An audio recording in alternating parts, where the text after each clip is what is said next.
Trying to figure out if we should start our show by singing Eminem. I don't know. Maybe that's like the way you're supposed to do it because Jameis was dropping beats on national TV, and he should have been because the Cleveland Browns came up with a 29-24 win on a week that was one heck of an emotional roller coaster for the Browns and for their fans to finally have a chance to take a deep breath after a big, big win over the Baltimore Ravens. We have an awful lot to discuss. Coming up next, our live post-game report, Cleveland Browns on SI.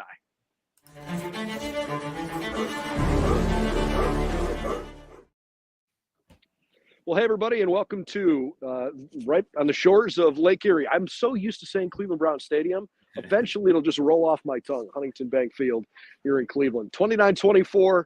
The Browns will win today. Spencer German and Anthony Meglin alongside. I'm Brendan Gulick. Boy, what a day. And, I almost don't even know where to start because maybe the first place to start is acknowledging that it felt like there was a different kind of presence around this team today. I don't know if you want to call it spiritual with what we've gone through with Jim Donovan's passing. I don't know if you want to just think of it as a shot in the arm, watching Jameis Winston sling the ball all over the place. But there was a different aura, a different energy in this building today, unlike we've seen all year. Results aside, obviously, you can look at this game and feel good about what you saw. But it felt like the Browns as a team took a step in the right direction today, and there's so many reasons for that we'll get into. But, man, it's just refreshing to come off a late October win here at home and rack up another win. By the way, Kevin Stefanski seems to do that pretty regularly, 10-4 since he became the head coach in home games against AFC North opponents, guys. I think it could honestly be attributed to all those things. I do think there was a little sort of spiritual Jim Donovan presence in this stadium. I think that dropped interception by Kyle Hamilton on the last drive sort of felt like Jim maybe swooping in there and swatting it away. And honestly, Brendan, like Anthony and I talked about that pregame. We love to do this to sports, like whether it's sometimes like tragically a death of a teammate or a guy who gets hurt and they become like a rallying cry for a season or for a game or for a moment. I just kind of felt like even though I thought the Ravens were still going to win, that this team was going to play with a different energy today on top of all the changes that were in effect this week with Jameis taking over and obviously new play caller. But I agree with you, dude. Like I had said last week, like coming into the stadium, it felt like, I don't know if like a funeral is the right word, but it just there was not the same energy that you're used to at Browns for any of the home games this year since really the home opener. And today it felt like the crowd was into it. You know, they were screaming every time there was a first down. They do the little like, that's a Browns. They were yelling like first down and doing the hand motion in the stands again. And like to hear when Cedric Tillman scored that last touchdown, just the eruption that sort of unfolded. It's been a while since the stadium has felt that way. And I think there's a lot of reasons why, but maybe the biggest is we know the controversial quarterback that this franchise paid for. And when he's not out there, it's the same sort of thing that happened with Flacco last year. Like there's just, it just feels easier, I think, for this fan base to show up and support and cheer for this team and be happy about it. And I would even add to that too, like not only did the fan base seem way more into it, the players for the first time in a long time seemed like they gave a crap, right? Like they were fighting, they were scratching, clawing. This wasn't an easy victory by any means, and they pulled it out. And it from the fans to the players to everybody in between, the coaches, everyone executed well, and there was a fair amount of luck scrambled in. Not only that play that you talked about, there's a ton more plays where, like, you think about the doink that doinks in. You think about Rashad Bateman losing the ball in the sun, and it hit him in the eyeballs. It would have hit him in the eyeball. It hit him in the nose. It's going to be a gift forever. Yeah, I mean, it will be. It will be. Whether it was Jim Donovan looking down or Jim Donovan turning the wind on or whatever the case was, it was a special day and one that this team needed and this fan base absolutely needed. I think it's important to acknowledge that up front because there's so many different like nuances to this game that we can get into. So maybe the obvious place to start is at quarterback, right? It's a quarterback league. It's a quarterback-driven sport, and Browns fans have watched bad quarterback play from Deshaun Watson for 3 years over a 19-game stretch. And, you know, it's really hard to not like overhammer a guy when things go wrong. I don't understand how the same offense with the same players can look so different. My opinion watching today, gut reaction, I know Ken Dorsey was calling the offense. That was Kevin Stefanski's offense. Jameis Winston was under center. They ran the ball. There was play action. David Njoku had a big day as a tight end. Tillman, Moore, and Judy all of a sudden look like great NFL receivers, which we've seen flashes of, but not enough of. Jameis had poise. You know, we've heard him say post game and for several weeks, one play at a time. Just don't get ahead of yourself with all this stuff. I'm impressed with his growth, man. You think about where he was when he came out of college, and this like young hothead, like borderline weird guy who's turned into a guy who literally you want to build a football team around. I don't know if he's the long-term answer for the Browns or not. I don't want to go down that road. Let's just enjoy the fact that the Browns had 334 passing yards today. They had 400 yards of offense. They not only scored 20, they scored 29 points. But we saw real offensive NFL football today from a quarterback who didn't bail on the pocket, who made some plays happen when he was under duress. And you know, you hate the fact that had to happen because a guy got hurt. I mean, Kevin Stefanski made it really clear he wasn't going to pull Deshaun out of the game. He said week after week, this guy gives us the best chance to win. Well, he gets hurt. Now it becomes a next man up thing. And thankfully for the Browns, it seems like they have lucked into this again this year, that the next guy up happens to be really, really good. I think the next guy up also actually is the quarterback that gives you the best chance to win, if we're being honest. You know, I'll quote a friend of ours, Brendan, in the business who covers the Browns over 92 through the fan, Daryl Ryder. Well, I thought you were going to quote a white boy from Detroit by the name of Eminem. No, I'll leave that to Jameis. I don't mean to cut you off. That was good. I was cackling.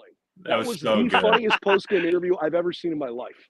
Oh my God! I mean, it was gold. It was TV gold. I also saw that Jameis took to Instagram pretty quickly to sell some merch.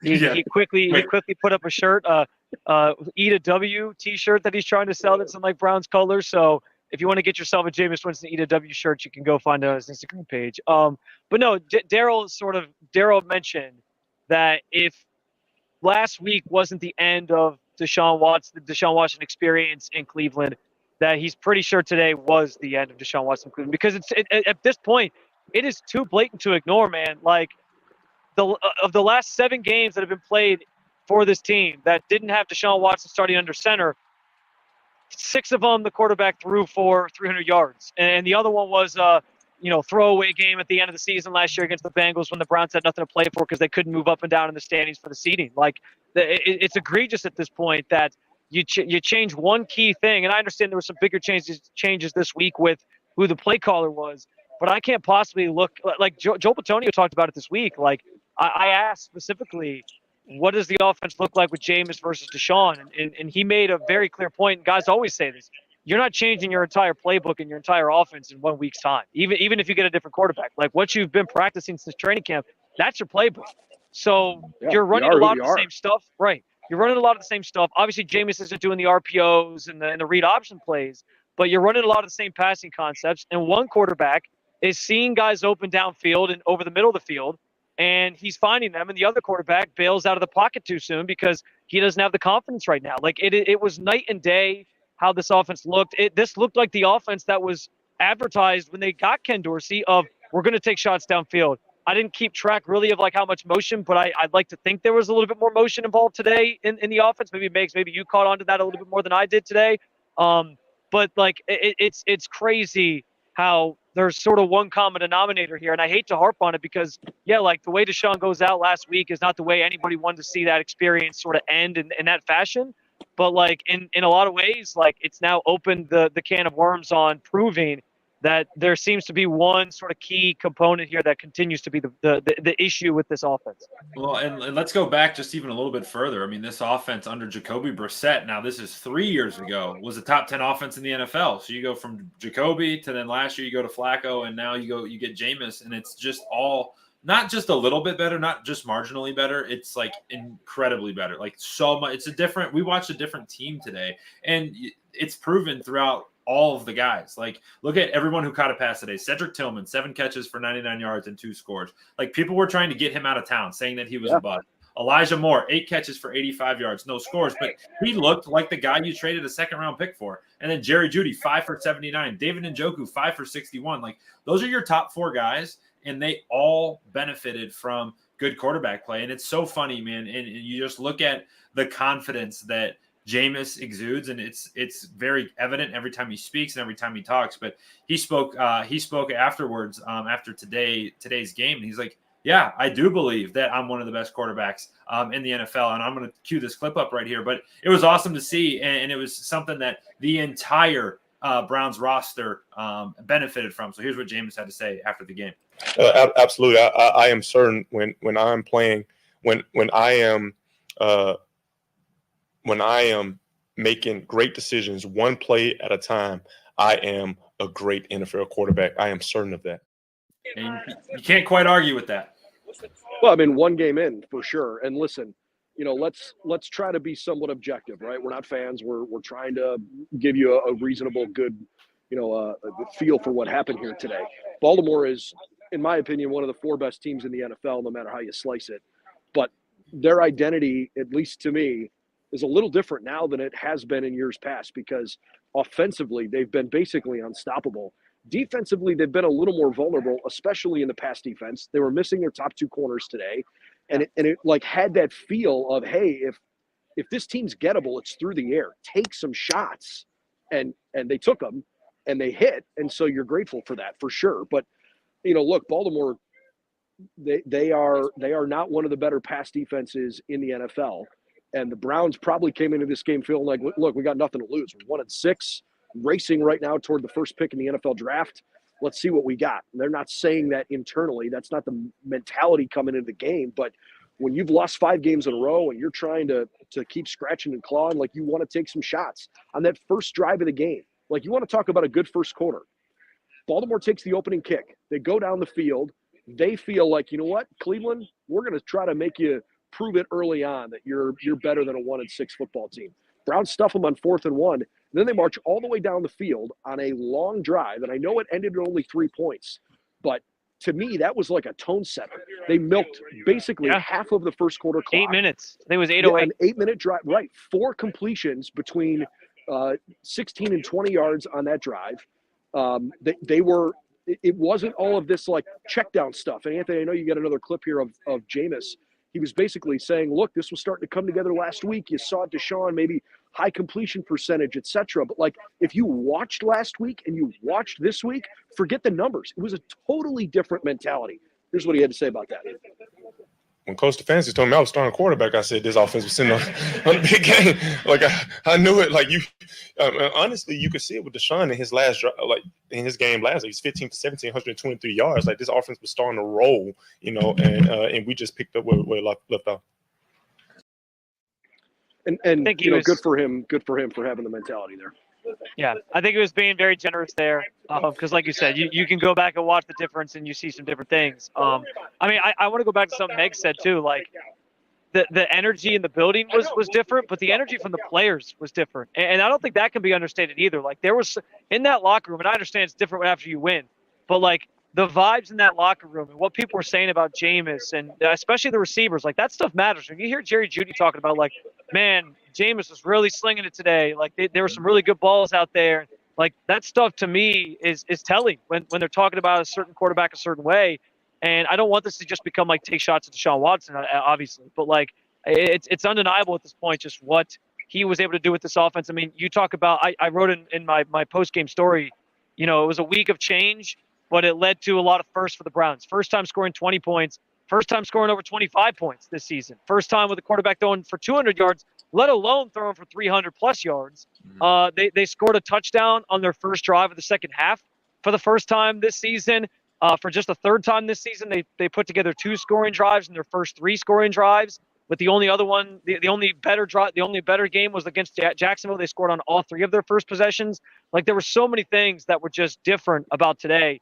And I get it. There's multiple reasons for that, but it has to be about, for me, just how good Jameis looked and how the process of this offense looked and the fact that everybody seemed to sort of be playing better and more energized and more in sync. And there was less of the pre-snap penalties today. Like all of it just operated so much better. And I think there's one common and denominator. there were a few procedural things, but certainly a better step in the right direction. I mean, and again, like, let's not go overboard. I don't feel like all of a sudden the Browns are going to win the Super Bowl. Right? We could rip off 11 straight. Listen, Next. It's just, it's a 2-6 football team, and I think they're probably capable of better than what their record is, but you get judged by your full body of work. Yeah. You know, and again, I don't want to keep pressing the Deshaun button here. You know, in 19 games, he never had a 300-yard game once, never. And what we've seen from Flacco last year, and in one game of Jameis against a good NFL team, it's not like he played against New England today, and you're like, oh well, you know, that's a trash team. Like, that's a team that's got legitimate Super Bowl consideration. So, yeah, I feel like the Browns took a big, deep breath, and by the way, did it behind the 7th different starting offensive line, 7th different iteration in 8 games of a starting offensive line. Yeah, I mean, it's just a day that you almost feel like you want to just go, finally. There's two things there that you said, Brennan, and the first I want to talk about is the offensive line, because they absolutely deserve their flowers today. They were fantastic, and that includes DeJuan Jones going over to left tackle, playing it for the first time since he was a Buckeye down at Ohio State. And, you know, obviously without diving into it too deeply, looked like it was pretty good. When you don't talk about offensive linemen, that means they've done a really nice job. And it was good to see Wyatt Teller back in doing his thing. They were seeing him a couple clips pulling around, and it was a beautiful sight seeing 24 following 77 into a hole and it creating a bunch of yards. So that was awesome to see. And you know, frankly, like I'm trying to balance this in my brain. Like right now, like you want to be really, really excited for the win. And maybe this is a Monday conversation, but then you look back 3 weeks and you're like, holy cow, like you just beat one of the best teams, a team that's going to be in the conversation come late January. You beat them in a pretty good fashion today. But man, you look back at some of the losses on the schedule, the Giants, the Raiders, all of those, the Cowboys even. Like even if you get 1 or 2 of those, you're still in the thick of it. But now you're sitting at 2-6, and you legitimately, to have any kind of consideration, you need to win 9 or 10 games the rest of the way. And you're like, can that even happen? You never know. But man, it's just like it's a balance between being really excited, like, oh, we looked good today, to man, if we would have just had this 2 or 3 weeks earlier, we'd be in really good shape. Well, and I don't want to be the rain on the parade guy here either, but this all could end with just Jameis ended up getting traded in a couple weeks too. Who knows? You know what I mean? And I'm not trying to be that guy. Like they could ride this thing out and let it be sort of like a nice sort of, you know, run like last year with Flacco to the end of the season and just see what happens. But if they realistically are thinking like, you know, we got to think about draft position and all these different things, and they got to get draft picks, it could be something they consider in a couple weeks if he plays a well again next week against the Chargers. Yeah. I'm not going to pretend to know where Andrew Berry's head is with all this or what ownership wants to do, but there is an element. You're watching this game going today, thinking to yourself, all right, you're 1-6, and like, it's not over. You're out here to compete, to try to win. And by the way, unless you want to lose the locker room, you have to convince Myles Garrett and Joel Bitonio and Nick Chubb and your veteran guys that you are still trying to win. Sure. You can't throw the towel in. It also has to be somewhere in your mind, whether you admit it or not, of like, this hurt draft stock today. And I don't want to have that conversation. It's not even November. But when you start 1-6, the likelihood of making the playoffs is so small, and frankly is probably going to be out of your control.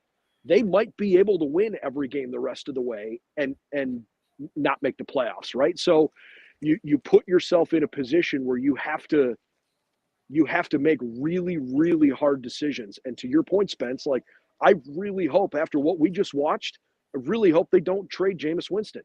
But they have no draft capital next year compared to what you need to think that they've got to build something with here. You finally have a first-round pick, like, I get that. But if you want to convince your veterans that you are in it for the long haul, you got to be really careful who you deal and what you get for it. And I mean, I don't know about you guys. Like, did you ever think watching this game, gosh, what if Amari Cooper was still here? Thinking it right now. Think about that moving forward. Yeah. It crossed my mind in Right? the fourth quarter a little bit. I was like, man, I bet you Amari sees Sucks. these highlights later, and he's like, oh, if I'd had that quarterback, I would have been putting up some numbers. I'll also say, in terms of the draft conversation, which I don't want to go into a long, conversation about that today, but helps that the Patriots also won today too. And you want to talk about teams in turmoil, the Jets are certainly there as well. So Yeah, Carolina's not good. The Jets, the Patriots, certainly, those are not good football teams. Nick Chubb, I thought ran hard. He had a couple of good runs that you were like, oh, hey, that looks like old Nick Chubb running down the middle and breaking a couple tackles. Didn't have any crazy. I think his longest run was like 15 yards. 15, yeah. 52 total yards rushing on the day. But this was a pass happy day for the Browns, and that's fine. All right, let's go to the defensive side of the ball for a minute, because the other, pull on your heartstrings moment of the day as you're riding this roller coaster of watching the offense do what they're doing, other than Myles Garrett, there is not another player on defense, in my opinion, that's more valuable than Jeremiah Owusu-Koramoah. And I would argue that he is, like, far and away been Andrew Berry's best draft pick since he took the job here in Cleveland. They drafted him to be the Lamar Jackson answer, to be the guy to stop Lamar. And credit to the defense for getting it done without him on the field. The latest we have from the Browns is that Jeremiah Owusu-Koramoah had a neck injury, has movement in all of his extremities, was taken to a local hospital. And, they're going to continue to evaluate him. Obviously you hope he's okay. I don't know. I don't know when we'll see him again. I hope it's not long. But that guy is so much a part of the heartbeat of this team. I'm not going to pretend that he's more important than Myles, but to me, it's 1A, 1B, because I don't know that in my heart, I think we have the depth at linebacker that we do at defensive end. Yeah, I was unfortunate to see. JOK is kind of one of those heart and soul guys on the defense. He plays so fast, plays so well. This is the type of game that he's kind of made for, given how quickly he can move laterally and chase down guys like Derrick Henry and Lamar. I thought in his absence, and it's obviously great news that he's able to move his extremities, and we'll see what all that means moving forward for him.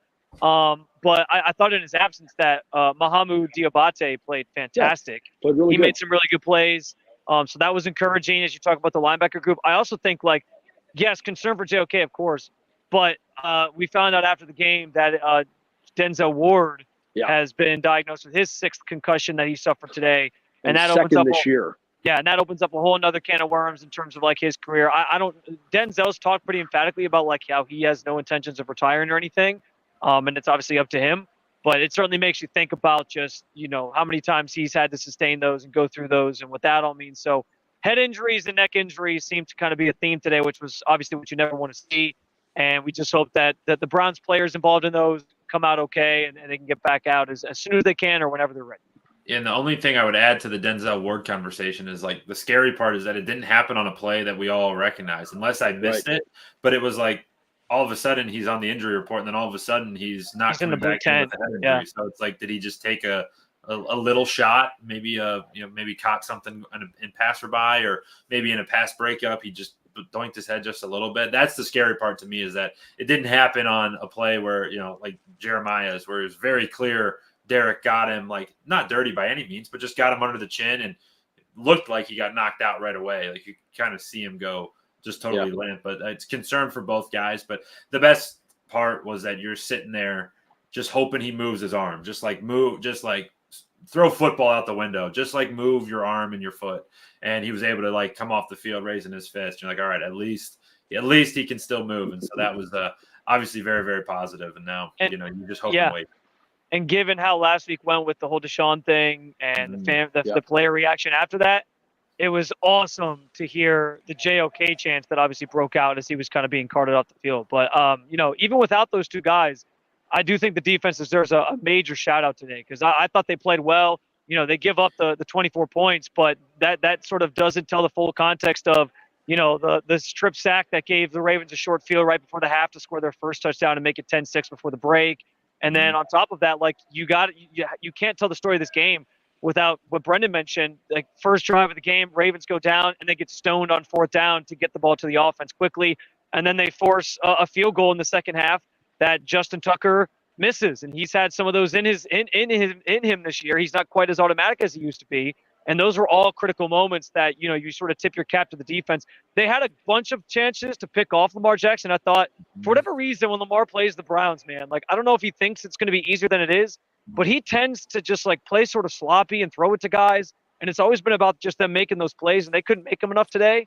But yeah, like I thought the defense was a nice complement to an offense that finally looked like it was competent. It's really nice to see that Justin Tucker is like a human being. Like, again, like for all these years, he was pretty robotic for a while. You're right. How old is he? Late 30s now. Like it took him a while to get there, but yeah, now he's. I'll never forget the worst one ever was that Monday Night Football game. It was Browns Ravens 48-45, and I was sitting right behind Brennan's right shoulder up in the upper dog pound, and just watching him kick a field goal to win the game right down the middle of the pipe. And it would have hit me right in the face. And I was watching him like, you've got to be kidding me. Like it was not. But good to see him missing. That was sight for sore eyes for Browns fans. You know, I'm fighting the whole where do you go from here thing. Like, there's a part of me, it's like we've asked that question a lot, Brennan. Yeah, Megs and I have talked about it a lot. You sit here and you tell yourself, like, live in the moment. You just beat Baltimore. There really aren't many teams in the NFL that you like beating more than Baltimore for every reason that you can name right off the top of your head. It's a weird feeling because, you win a game that's really meaningful to you and harmful to the Ravens in some regard. And I guess if there is a saving grace in this, even though the Browns lost to Cincinnati, they still have 4 divisional games left because you've only played last week and this week inside the AFC North. You have no margin for error, but if you can go 5-1 in the division, that would certainly help your cause a little bit. You need a little help outside the division. It's a hard thing because of this ride that you've been on, and there has been enough talk around the draft and quarterback and trade deadline and potential coaching changes or who's on the hot seat or this or that. It's like it plays with your emotions to say, okay, what is the right way to feel? And I think ultimately the answer is feel some joy that you stuck it to Baltimore. Yeah, they had a chance to win the game on the final play. And so all the more reason why it should feel good because you sucked the life out of them on that last play. I mean, I don't know if they showed it on TV. Lamar Jackson on that last play spiked his helmet in disgust.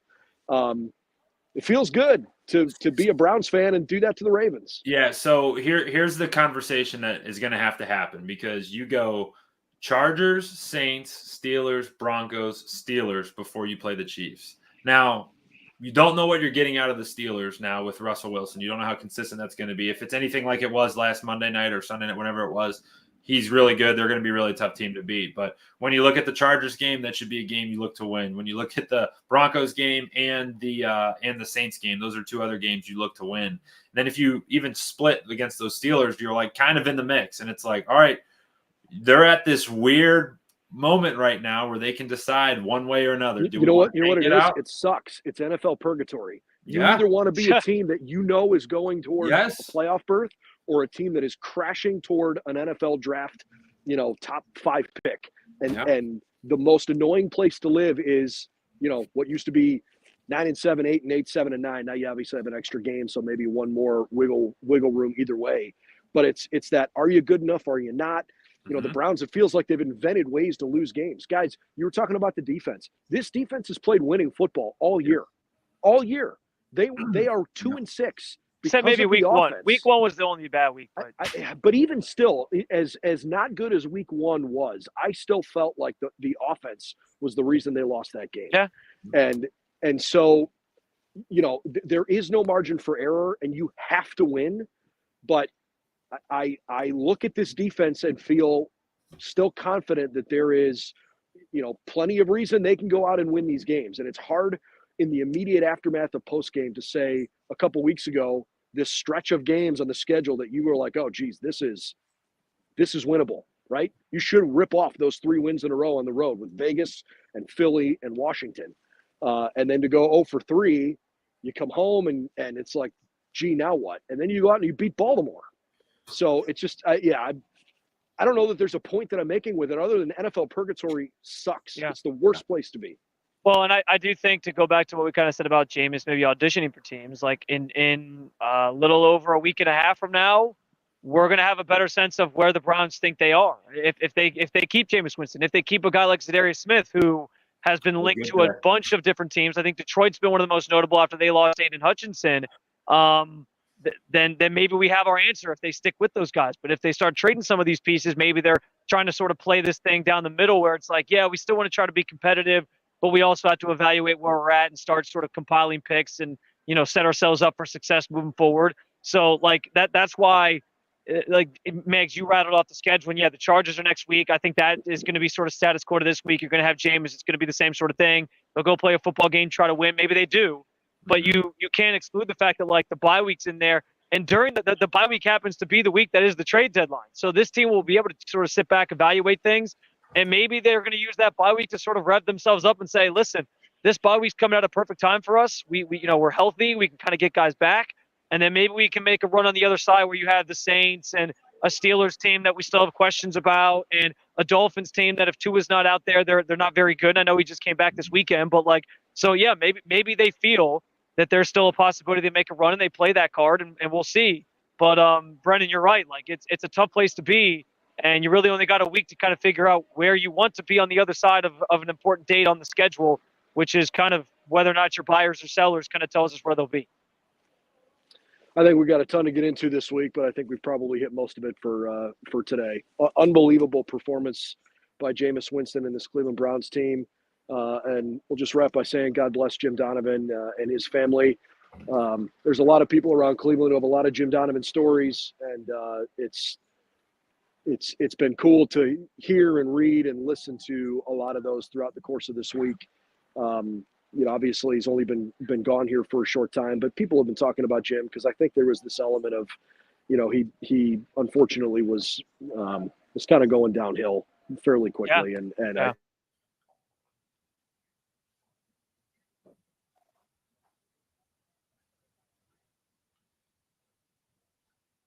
recognize and honor him appropriately. So, God bless Jim Donovan and his family for sure. And I think the Browns did it right by recognizing him. All right. Lots more to come here over on our website, si.com/NFL/Browns. We certainly would appreciate it if you check out some of the work over there.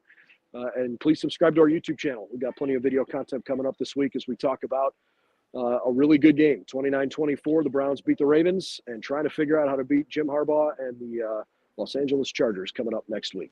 For Anthony Meglin, Spencer German, I'm Brendan Gulick. Cleveland Browns football makes for a happy Sunday here this week. 29-24 over Baltimore. See you soon.